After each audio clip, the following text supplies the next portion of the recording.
जय माता दी। आज है आषाढ़ गुप्त नवरात्रि का 7वां दिन। तो आप सभी को आषाढ़ गुप्त नवरात्रि के 7वें दिन की हार्दिक शुभकामनाएं। आज आप सुनेंगे माँ दुर्गा के 7वें स्वरूप माता कालरात्रि की कथा और 10 महाविद्याओं में 7वीं महाविद्या माँ धूमा देवी की कथा। माँ दुर्गा के कुल 9 रूप हैं जिनकी पूजा नवरात्रि के 9 दिनों के दौरान की जाती है। माता शैलपुत्री, ब्रह्मचारिणी, चंद्रघंटा, कुष्मांडा, स्कंद माता, कात्यायनी, कालरात्रि, महागौरी और सिद्धिदात्री। माँ कालरात्रि भी इन्हीं में से एक है जिनकी पूजा नवरात्रि के 7वें दिन की जाती है, जिसे महासप्तमी भी कहा गया है। माँ दुर्गा ने ये अवतार बुराई का नाश करने हेतु लिया था। उन्होंने ये अवतार धारण कर शुंभ, निशुंभ और रक्त बीज जैसे दानवों का वध किया था। माँ दुर्गा के इस रूप को सबसे शक्तिशाली माना गया है। इनके शरीर का रंग घने अंधेरे के भांति काला है और माता के अत्यंत लंबे केश खुले और बिखरे हैं। माँ कालरात्रि के गले में विद्युत की तरह चमकने वाली माला सुशोभित है। 4 भुजाओं वाली कालरात्रि देवी गधे पर मंडित रहती हैं। इनके बाएं हाथ में लोहे का कांटेदार अस्त्र अलंकृत है और दूसरे में एक कतार है। माँ कालरात्रि का दायां हाथ हमेशा ऊपर की तरफ उठा रहा है, जो लोगों को सदैव अपने आशीर्वाद से सुसज्जित रखता है। उनका निचला हाथ भक्तों को आश्वासन देने के लिए कि माता के संरक्षण में भय मुक्त होकर आप रह सकते हैं। माता को गुड़ का भोग अति पसंद है और उन्हें लाल रंग के वस्त्र और रात रानी के फूल भी अत्यंत प्रिय हैं। तो आइए अब हम आपको माँ कालरात्रि की कथा का श्रवण कराते हैं। एक बार दैत्य शुंभ, निशुंभ और रक्तबीज ने अपने आतंक तीनों लोकों में फैलाना शुरू कर दिया था। उस वक्त सभी देवगण भगवान शिव के पास गए। जब भगवान शिव ने सभी देवताओं को चिंतित देखा तो उनसे उनकी चिंता का कारण पूछा। तब देवताओं ने शिव शंकर से कहा कि हे भोलेनाथ, शुंभ, निशुंभ और रक्तबीज नामक दानवों ने अपने उत्पात से हम सभी को परेशान कर रखा है। कृपया कर हमारी मदद करें। यह सुनते ही भोलेनाथ ने अपने समीप बैठी माता पार्वती की ओर देखा और उनसे उन दानवों का वध करने की प्रार्थना की। भगवान शंकर की विनती सुनकर देवी पार्वती ने उनके सामने नतमस्तक होकर उनका आशीर्वाद लिया और वहां से जाने की आज्ञा मानी और दानवों का वध करने निकल पड़ी। माता पार्वती ने दानवों का वध करने के लिए माँ दुर्गा का रूप धारण किया। इस तरह से वह सिंह पर सवारी करती हुई अति मनमोहक और शक्तिशाली प्रतीत हो रही थी। माता को देख सभी राक्षस अचंभित में पड़ गए और इन तीनों ने माता के साथ एक घमासान युद्ध शुरू कर दिया। दैत्यों ने अपना पूरा बल लगा दिया, परंतु माता के सामने नहीं टिक पाए। आदि शक्ति ने शुंभ और निशुंभ का वध कर दिया। इसके पश्चात माता ने रक्तबीज के साथ युद्ध करना शुरू कर दिया। रक्तबीज कोई मामूली दानव नहीं था। उसने कठोर तपस्या कर ब्रह्मा जी से अमर होने का वरदान हासिल किया था। ब्रह्मा जी ने उसे यह वरदान दिया था कि जब भी उसे कोई मारने का प्रयत्न करे तब उसके शरीर से निकली खून की बूंदें जैसे ही धरती को स्पर्श करेंगी, वैसे ही अनेक रक्त बीजों का जन्म होगा। इसी वरदान के अनुसार जैसे ही माता ने उस पर प्रहार किया, उसकी खून की बूंदें धरती पर गिरी और अत्यंत रक्त बीज प्रकट हो गए। उसी क्षण माता ने कालरात्रि का रूप धारण किया। माँ दुर्गा के शरीर से एक ऊर्जा का संचार हुआ और माँ कालरात्रि का निर्माण हुआ। भले ही वो दानव अति शक्तिशाली था, परंतु माता से जीत पाने का सामर्थ्य उसके अंदर नहीं था। माँ कालरात्रि ने रक्त बीज को अपनी कटार से मार गिराया और जैसे ही उसके शरीर से खून बहने लगा, उन्होंने उसका रक्तपान कर लिया। माँ कालरात्रि की पूजा सप्तमी के दिन करने के पीछे एक बहुत बड़ा कारण है। कहा जाता है कि 6 दिन देवी की पूजा करने के बाद 7वें दिन हमारा मन सहस्त्र चक्र में स्थित होता है। इस चक्र में हमारा मन सबसे साफ और शुद्ध स्थिति में होता है। इस वक्त कालरात्रि की पूजा करने से हमें ब्रह्मांड की सभी सिद्धियों की प्राप्ति होती है और साथ ही सारी असुरी शक्तियां हमसे दूर भाग जाती हैं। माँ कालरात्रि की आराधना का मंत्र है ओम देवी कालरात्रये नमः, जिससे जाप करने से सारी मनोकामनाएं अवश्य पूर्ण होती हैं। ओम देवी कालरात्रये नमः अर्थात ओम के समान निर्विकारी माँ कालरात्रि दुख रूपी अंधकार का नाश करने वाली, दुष्टों व राक्षसों का अंत करने वाली माँ हम सबका कल्याण करें। देवी दुर्गा का यह कालरात्रि स्वरूप शुभ फल देता है, इसलिए इन्हें माँ शुभंकरी भी कहा जाता है। माँ कालरात्रि के ब्रह्मांड के समान गोल नेत्र हैं। अपनी हर श्वास के साथ माँ की नासिका से अग्नि की ज्वाला निकलती है। अपने 4 हाथों में खड्ग, लोहे का अस्त्र, अभय मुद्रा और वर मुद्रा किए हुए माँ अपने वाहन गंधर्व पर सवार रहती हैं। बोलिए देवी कालरात्रि की जय, माँ भगवती दुर्गा की जय।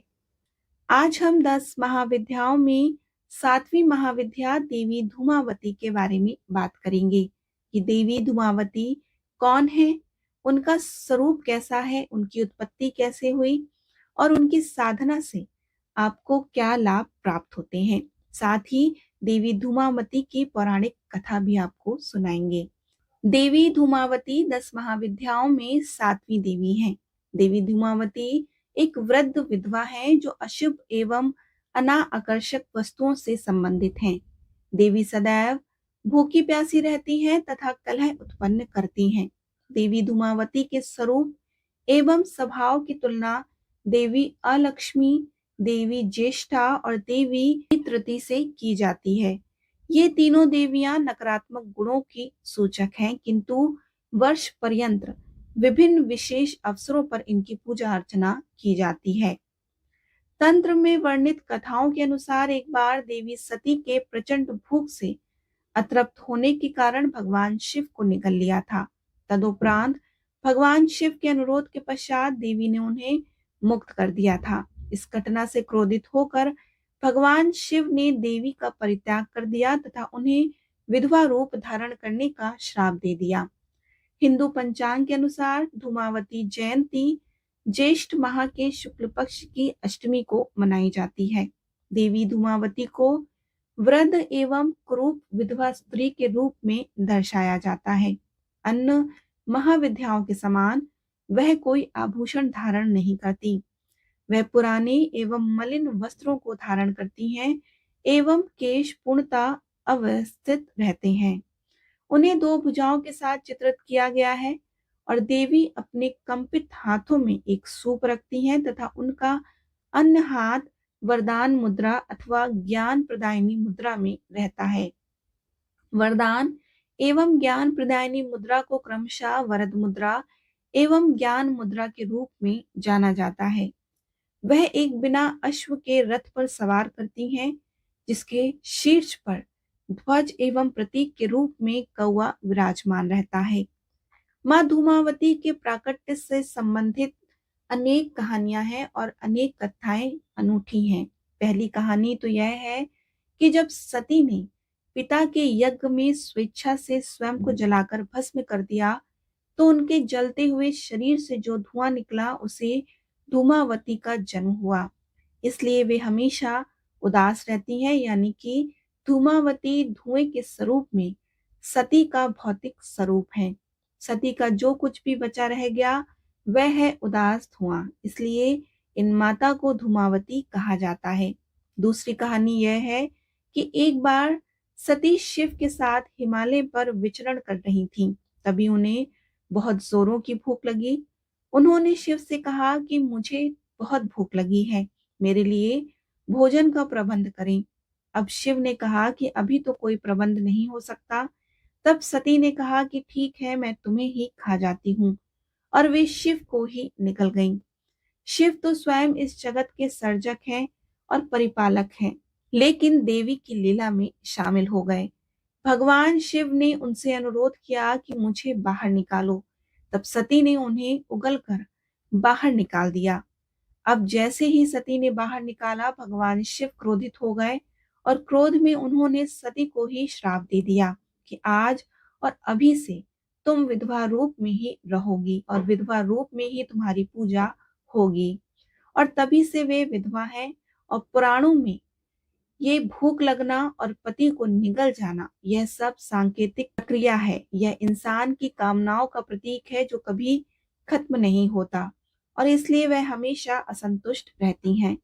माँ धूमावती इन कामनाओं को खा जाने वाली यानी कि नष्ट करने की ओर इशारा करती हैं। इसलिए सुहागिन महिलाएं इनकी पूजा नहीं करती, और इसका कारण यह है कि उन्होंने अपने पति को ही निगल लिया था।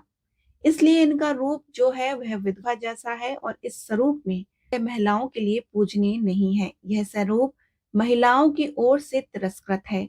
माँ तो पुत्र पुत्री दोनों के लिए समान रूप में वत्सल माया है।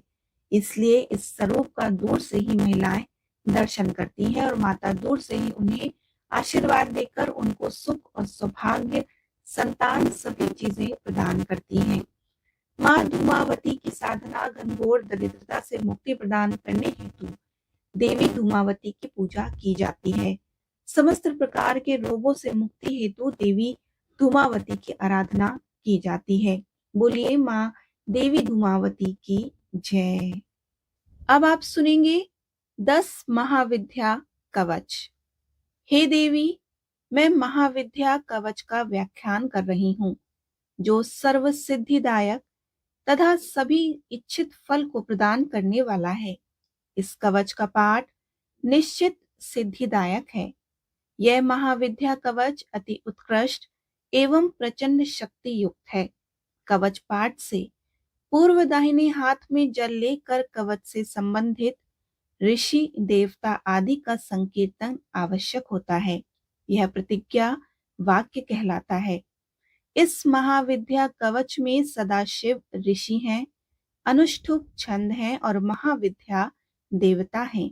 धर्म, अर्थ, काम तथा मोक्ष प्राप्ति इस कवच पाठ से प्राप्त वह विषय है। एम बीज अर्थात भगवती मातंगी मेरे सिर की, काम बीज क्लीम अर्थात भगवती काली हृदय की, तथा रमय बीज श्रीम अर्थात भगवती महालक्ष्मी मेरी नाभि, गुदय प्रदेश और पैरों की रक्षा करें। त्रिपुर सुंदरी मेरे मस्तक की उग्र छिन्नमस्ता मेरे कंठ की, भगवती काली समस्त शरीर की तथा त्रिपुर भैरवी गुदय प्रदेश की रक्षा करें।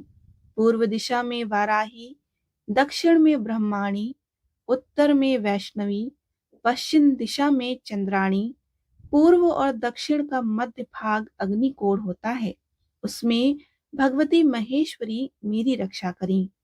दक्षिण और पश्चिम का मध्य नेतृत्व है, इसमें देवी कमला, पश्चिम और उत्तर का मध्य भाग वायव्य होता है, उसमें कुमारी, उत्तर और पूर्व का मध्य भाग ईशान दिशा है, उसमें महाशक्ति चामुंडा मेरी रक्षा करें। इस कवच को बिना जाने जो मनुष्य महाविद्या मंत्र को जपता है, उसे सहस्त्रों वर्षों में भी फल प्राप्त नहीं होता। बोलिए महाविद्या देवियों की जय।